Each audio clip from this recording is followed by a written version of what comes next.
This year, Kansas joined Unified Bowling, which is where students with mental disabilities and students without get to bowl together. This is a part of Vikings United, which is under Special Olympics at our school.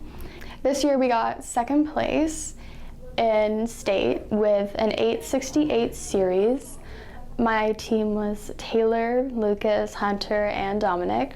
Everyone persevered through the season and we all made new friends, and after a competition after state, actually, we had a parent thank one of our coaches because this opportunity to bowl, it helped our students with disabilities and just our students without disabilities grow and feel included, which especially with students with disabilities, they tend to kind of sit alone at lunch or be put into a room and people can't see them, and this brings them out into the light, which is where they should be being treated normal, just like us.